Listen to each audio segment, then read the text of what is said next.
Olá, estudantes da terceira série do ensino médio, tudo bem com vocês? Aqui é o professor Felipe e venho gravar mais uma videoaula de sociologia aí para todos vocês hoje, tá bom? De olho aqui na tela, vamos para o primeiro slide para nós entendermos o nosso tema. Abre aspas, eu não gosto de política, né? É uma frase que vocês já devem ter ouvido aí de alguém, pelo menos. Eu já ouvi várias vezes, né, de pessoas dizendo, eu não gosto de política, não gosto de falar sobre política, não gosto de me informar sobre política. Tem várias pessoas que repelem, né, a política de maneira, às vezes, até dura, né, de suas vidas, né, dizem que não gostam, que não querem saber, né. Você, às vezes, até pode ser uma pessoa assim, que está me assistindo aí na videoaula, né? Nós vamos trabalhar esse conteúdo em sala de aula também, então fique despreocupado que nós vamos entender bem, né? Então nós vamos falar, né, sobre a importância da política, né? O tema é eu não gosto de política exatamente por isso, porque nós vamos desmistificar essa frase, né, e tentar, né, entender aqui, né, que a política, mesmo que você não goste, é necessário que você aprenda e que você entenda, né, e que política não tem nada a ver com politicagem. Porque a política, gente, vai fazer parte, ela faz parte da nossa vida desde quando nós nascemos, né? Já dizia o filósofo grego, né, que nós somos seres políticos, né? Nós fazemos política o tempo todo, nossas decisões são políticas. A partir do momento que você escolhe contar uma coisa para uma pessoa e não contar para outra, né? Fazer um comentário para uma pessoa e não fazer perto de uma outra, você já está sendo político, você já está tomando decisões, né, dentro ali do que você acredita, né? Então a gente vai entender isso melhor. É um assunto um pouco denso, né? Sociologia aqui que nós vamos abordar, né, de acordo com o Centro de Mídias, mas nós vamos entendê-lo aqui a fundo. Podem ficar tranquilos. Vamos para o segundo slide para a gente refletir aqui, para a gente pensar. Esse é o nosso objetivo. Vamos lá. No sentido figurado, política significa modo cortês e civil de agir. Ser cortês e civil ali, à medida do possível. Ter capacidade para se relacionar com outras pessoas. Ser bem engajado ali no relacionamento social, né, conversar com várias pessoas, saber ouvir, né, propor algumas ajudas, soluções, né, ideias, discutir, bater um papo, é isso, ter bons relacionamentos, né? Se você é uma pessoa assim, né, você faz uma boa política ali, digamos assim. Pode ser entendida como a arte ou ciência de governar também. Então, dirigir, administrar nações ou estados, e não só isso, né? Administrar também, por exemplo, uma escola, né? Um corpo docente, professores, né? Coordenar professores, né? Administrar um país, né? Um estado, um município, né? Tudo isso envolve política, né, gente? Mas pode ser entendida assim no senso comum também como a arte ou ciência de governar, dirigir e administrar nações ou estados, né? E a gente sabe que é bem mais amplo que isso também, tá? Política é uma coisa que está presente na vida de todos, tá bom? Então, é basicamente isso, tá? A arte de se relacionar bem ali, fazer política, né? Ter várias relações ali com os contatos e também a arte de governar, né? Comandar ali, dirigir alguma coisa, né? Um grupo, um estado, uma nação, um município. Vamos para o próximo slide. A origem da política. Vamos ver a origem agora, que se remete à Grécia Antiga, né? Veja bem aqui. A palavra política vem do grego politikos, com K, hein? Que designava os cidadãos que viviam na polis. O que era a polis? A cidade, que era a sociedade organizada. Era um grupo de pessoas ali que vivia ali no urbano, na sociedade. A outra coisa, outro tópico aqui, ó.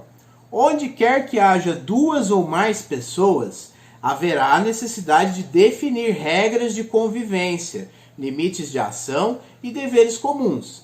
A política acontece justamente no ato de existir em conjunto. Então, se a gente já existe em conjunto, né? Porque vamos nos transportar aqui a nossa mente lá para a Grécia Antiga, né? O pessoal ali começando a se ajuntar, né? Saindo do rural, formando ali a sociedade, as primeiras cidades e tudo mais, né? E se ajuntando, né? Morando juntos ali em sociedade. Quando os seres humanos começam a morar nessa dinâmica de vida, juntos ali, numa vilinha, já tem a necessidade de se fazer política.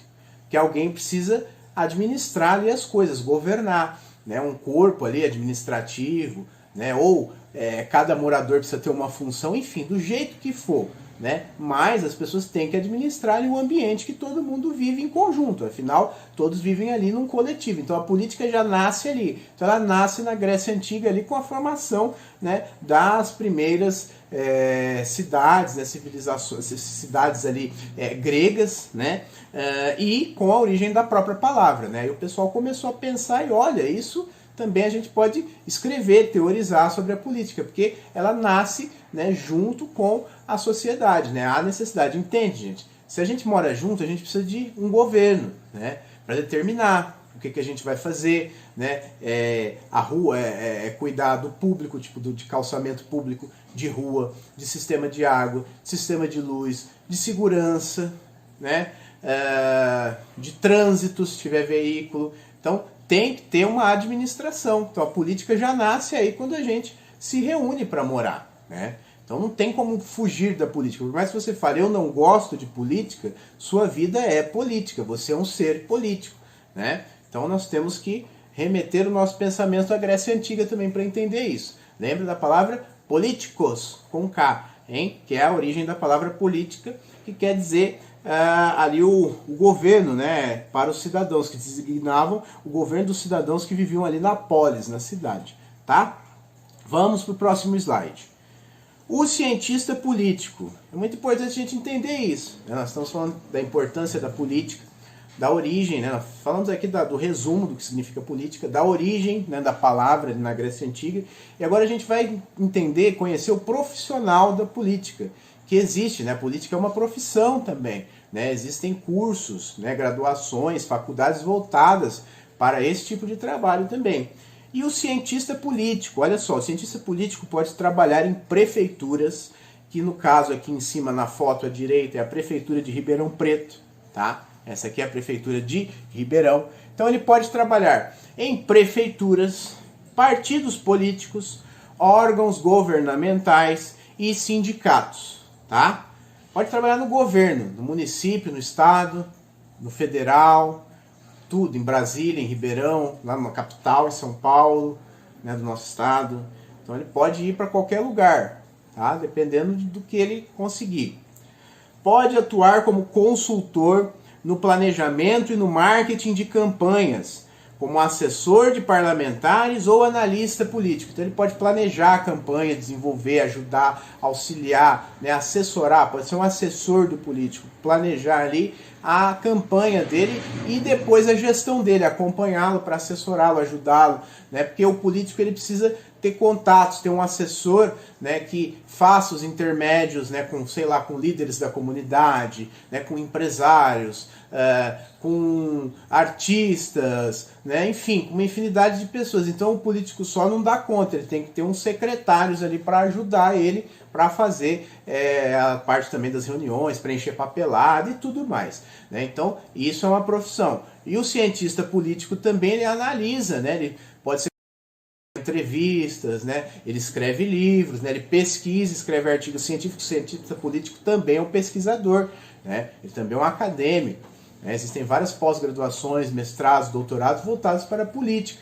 E ele pode contribuir muito, principalmente para a análise do nosso cenário, tanto do passado quanto o atual, né? Para a gente entender tudo, por exemplo, toda essa bagunça aí que está acontecendo agora, né? O cientista político pode explicar para a gente de uma forma muito interessante, né? E tem muitos que trabalham em jornal, escreve coluna de jornal, de revista, faz podcast, aí faz vídeo no YouTube, uma infinidade de ocupações. Essa profissão é muito importante, inclusive, porque política é uma ciência, tá? Inclusive, já falamos sobre isso aqui, está dentro das ciências sociais, as ciências políticas estão dentro das sociais, assim como a sociologia, a antropologia, a economia, né? E por aí vai, tá bom? Então é isso. Vamos para o próximo slide, para a gente entender ainda mais aqui, ó, a questão da profissão do cientista político. Mercado de trabalho.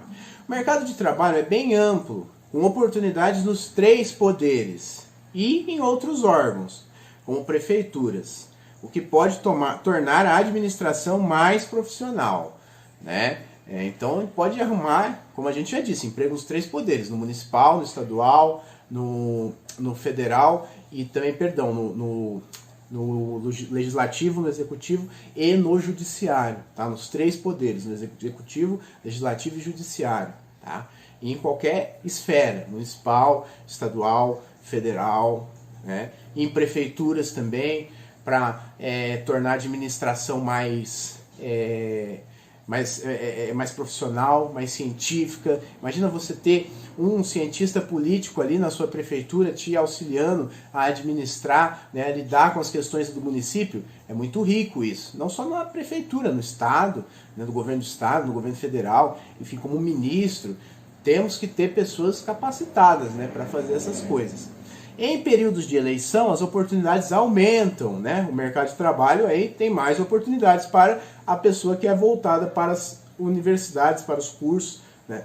Para as pós, né? Enfim, para as graduações voltadas para a ciência política, né? Em períodos de eleição, as oportunidades aumentam, devido ao planejamento e ao marketing das campanhas, porque como nós falamos, né, eles ajudam o candidato a se preparar lá para a eleição e para a campanha e depois para a gestão também, né? Então é muito importante a profissão do cientista político, principalmente na época das eleições, tá bom?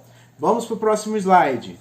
E agora, gente, né, já que nós conhecemos, né, a origem da palavra política, né, o profissional da política, nós vamos fazer uma discussão, uma análise aqui, uma discussão e uma reflexão sobre a frase "eu não gosto de política". É mesmo? Então vamos aqui refletir sobre isso. Ó. Tendemos a achar que a política se resume à atuação dos políticos e de seus partidos, né? Então a gente acha que é só isso. É cara de terno no palanque fazendo discurso, né? Pertencente a um partido.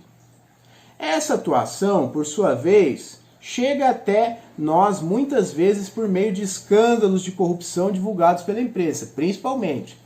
Quem aqui não está com a imagem associada de político, a corrupção, a roubalheira, essas coisas todas, né? Mas a gente tem que entender que não é bem assim, né, gente?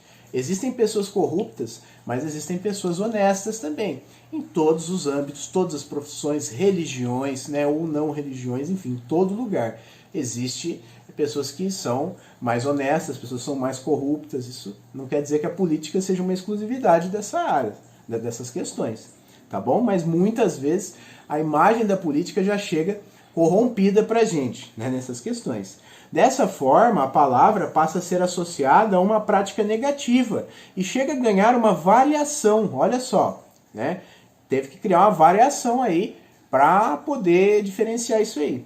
Politicagem, né? A política praticada longe dos ideais mais nobres. Política é ciência, tá? Ciência política, faz parte do âmbito das ciências sociais.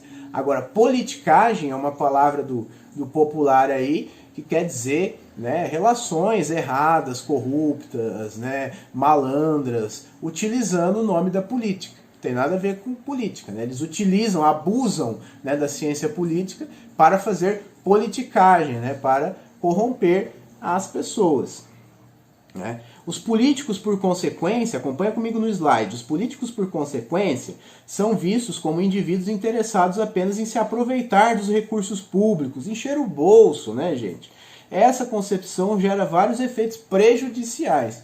A gente tem que entender que existem pessoas corruptas e honestas em todos os âmbitos, em qualquer lugar, não é uma exclusividade da política. Então vai ter pessoas que vão encher os bolsos lá dentro e vai ter pessoas que vão trabalhar mesmo para melhorar alguma coisa, pelo menos tentar mudar alguma coisa, né? Então, por isso que servem as eleições, né? Para a gente escolher pessoas aptas, corretas, né? Que possam mudar, que tenham ideais, ideologias, que possam modificar alguma coisa na nossa vida, na nossa sociedade, né? Se a gente coloca pessoas ruins lá, é óbvio que não vai ser aprovado projetos maravilhosos lá no Congresso, por exemplo, né? Então, para começar, os cidadãos tendem a rejeitar, acompanha aqui comigo no slide. Para começar, os cidadãos tendem a rejeitar a política institucional, ou seja, aquela praticada por políticos no âmbito do Estado. Esse afastamento dá mais liberdade a atores descompromissados com o interesse público. Quebra-se assim a confiança dos cidadãos em relação à classe política, como acontece no Brasil, onde pouco mais de 1/3 da população diz acreditar no Congresso Nacional. Então é isso, gente. A descrença, quando a gente enxerga a política com uma imagem já pautada nesse negócio da corrupção, né, de que, entre aspas, todo mundo é ladrão, né, todo mundo é corrupto, quando a gente tem essa visão, é por isso que eu não gosto de política, blá blá blá, pipipi, popopó, enfim, tudo isso, né, quando a gente fica com essa visão na cabeça, é prejudicial, porque abre espaço para charlatões, pessoas que não são aptas à política, pessoas que só têm fama e só aproveitam dessa fama realmente aí para enriquecer, né, para encher os bolsos, para os próprios interesses. Essas pessoas vêm, né, dizem que não são da velha política, dizem que nunca foram políticos, agora vão se candidatar para arrumar a política, né, para acabar com a corrupção e blá blá blá, para fazer um monte de coisas, mas não. Na verdade, eles se aproveitam da situação que está fragilizada por causa da descrença que nós temos, né, a descrença que nós temos nos políticos já de carreira, né, nos políticos que são especializados, que têm ciência política no currículo e que fazem parte ali do meio. E até com razão, né, gente? Porque, como eu te falei, existem pessoas boas e pessoas ruins em todos os lugares, né? E infelizmente, né, em alguns momentos da nossa história colocaram-se mais pessoas ruins do que boas lá dentro. Então a gente fica desacreditado, mas a gente tem que saber separar as coisas. Não podemos colocar tudo no mesmo balaio, na mesma caixa, né, gente? A gente tem que entender que tem pessoas realmente honestas e trabalhadoras que querem, né, construir um Brasil melhor, e tem pessoas que só querem se aproveitar realmente, né, gente, encher os bolsos e tudo mais, né, só querem ficar lá nas mamatas, né, que a gente fala. Então a gente tem que entender isso, tem que separar quem é e quem não é. Ah, como que a gente vai saber? Pesquisando, acompanhando, estudando, né? É a única forma, não tem outra. Estudando, né? Quando a gente estuda, a gente com certeza vai achar um melhor caminho ali para a política. Então cuidado, não se afaste, né, da política dizendo que não gosta de política, que tem aversão, que todo político é corrupto, porque não é isso, não é verdade, tá? Isso é uma inverdade. Existem pessoas sérias que estão trabalhando ali também, né? E lembre-se que essa descrença abre espaço para figuras obscuras, né, figuras aí que nunca entraram na política, entrem realmente para se aproveitar, né, porque vê uma oportunidade ali estratégica para poder enriquecer. Então a gente tem que sempre manter a cabeça firme, saber separar as coisas, tá bom? Então política é diferente de politicagem, tá? Política é ciência, politicagem é malandragem, é sacanagem, safadeza, né? As pessoas aproveitam aí da boa fé das pessoas para enganá-las com a politicagem. E a política não tem nada a ver com isso, tá bom? Vamos para o próximo slide. Vamos finalizar aqui, fechar o nosso pensamento, né, com a fala aqui de um filósofo, né, para a gente analisar e refletir. Ó, vamos lá, continuamos no tema lá da frase. Eu não gosto de política. Eu não gosto de política. Vamos lá. Segundo o filósofo francês Francis Wolff, essa desconfiança, né, dos políticos, né, de achar que todo mundo é corrupto, pode levar à sensação de que é preciso limpar, entre aspas, né, limpar a política, o que favorece ideias e propostas autoritárias, de modo a colocar a democracia em risco, né? Sempre chega aí um charlatão que fala que vai acabar com a corrupção, né, gente? Basta nós estudarmos a história que nós vamos encontrar vários pontos na história do Brasil, né? Nós vamos encontrar vários pontos que isso aconteceu, né? Aparece, né, uma pessoa, uma figura obscura, né, que nunca figurou, né, de forma satisfatória em lugar algum, dizendo que tem uma nova proposta, que é muito autoritária, e diz que vai acabar com a corrupção, quando na verdade é só uma estratégia para subir ao Planalto, para seguir, né, se eleger, mas na verdade é aquela mesma coisa que nós falamos, é a pessoa que se aproveita, né, do descrédito com os políticos de carreira, com os outros políticos, né, e entra ali, né, se elege só para enriquecer, para encher os bolsos, né, ainda mente, ainda fala que vai acabar com a corrupção, né, mas leva, né, as pessoas entre as mais corruptas lá para dentro, né. Talvez acabe com alguns pontos de corrupção ali que não fazem parte, né, do balaio ali do camarada, né, mas ele leva a turma toda dele lá para dentro. Né? Então a gente tem que tomar muito cuidado com isso. E além do mais, ameaça a democracia, né? Porque diz, vou prender os corruptos, né? Vou acontecer, vou tomar decisões autoritárias, né? Como se fosse um ditador. E se esquece que nós estamos aqui numa democracia, tá? Por enquanto nós estamos ainda numa democracia, ela precisa ser respeitada, tá? Não adianta vir com ideias mirabolantes e falsas aí de combate à corrupção, né? Que ninguém é mais bobo, né, gente? Ninguém mais cai nisso. Né? Algumas pessoas, infelizmente, mas nós temos que entender, né, que nem tudo dentro da política é corrupção. Nós temos que tirar isso da mente. Política também é política pública, projeto de lei, muito estudo, muito compromisso, né? E muito acompanhamento e pesquisa também.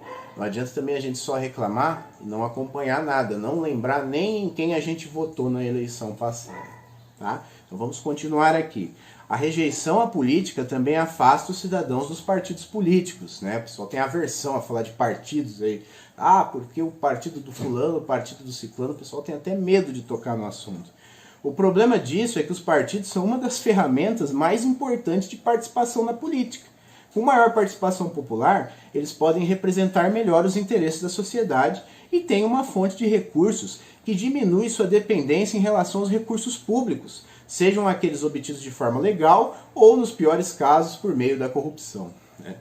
Então, os partidos políticos, gente, são importantes. E volto a dizer, vamos bater na mesma tecla. Existem pessoas ruins e boas em todos os âmbitos, pessoas corruptas e honestas em todos os âmbitos. Existem bons partidos e partidos que são mais difíceis, mais ruins. Né? Existem partidos que têm uma presença mais forte de corrupção e partidos que têm uma presença mais forte de honestidade. Né? Porque as pessoas são plurais, as pessoas são diferentes e estão em vários partidos. Mas a questão é que o partido em si, a instituição, é importante, porque a nossa via mais eficaz de luta. É onde nós podemos conquistar, né, os nossos direitos e fazer a manutenção deles, cobrar e tudo mais, fazer projeto de lei, fazer política pública, né, criar um projeto bacana, né, que possa ajudar a população. O único jeito é através dos partidos políticos, que é institucional. Você já vai, cria a lei e ela vai durar, né, por muito tempo. Né? Você pode fazer alguma coisa sem estar em partidos políticos, através de ONG, de iniciativa privada, de doação, só que é muito mais difícil, né, e muito mais demorado na questão de resolver o problema mesmo. Você pode resolver ele momentaneamente, né, alimentando alguém, levando os cobertores, resgatando, mas para você mudar as estruturas mesmo, você precisa do partido político, para criar um projeto de lei, para criar uma política pública que altere as estruturas do sistema, e aí isso passe a ser via de regra, né? A alteração passa a ser normal e as coisas possam melhorar, seguir assim, ninguém ser mais explorado, enganado, né? Vitimado, violado, enfim, né? Para as coisas andarem direitinho. Né? A política é o único caminho, o partido político é o único caminho para chegar lá. Você precisa se filiar a um partido, se candidatar e se eleger. Né? Sem partido você não concorre. Né? Então é muito importante. Se alguém aí tiver interesse, inclusive tiver ideias boas, né? Saiba que pode se candidatar um dia, tá? Qualquer um pode se candidatar. Basta ser maior de 18 anos, brasileiro, né? Você tendo os documentos certinho ali, pode se filiar a um partido, né? Que aliás é uma atitude muito interessante, importante para quem aí tem a vontade, e se candidatar um dia, se acha que tem preparo, que tem ideias, que tem sentimentos, né? Que podem, quem sabe, contribuir, né, para a situação atual do país. Por que não? Né? Se candidatem aí, se um dia vocês tiverem, passar isso pela cabeça de vocês e vocês tiverem condições, né? Por que não? Né? Se tiverem condições de ajudar a sociedade, vão sim, tá bom? E é isso, gente. Acabamos aqui por hoje. Vamos para o próximo slide. E muito obrigado. Agradeço muito vocês por assistirem a minha videoaula até o final. Tá? Se vocês ficarem com alguma dúvida, me chamem nas minhas mídias sociais. Não fique com dúvida porque não é bom não, tá bom? Não guarde dúvida, me chame, tá? E continue usando máscara, álcool em gel, mantendo distanciamento, ficando em casa, porque a pandemia não acabou e está chegando a variante Delta aí na nossa cidade, né, que é uma variante da Covid que mata muito mais. Então cuidado, muito cuidado aí, proteja quem você ama também, tá? Tchau, boa semana e bons estudos!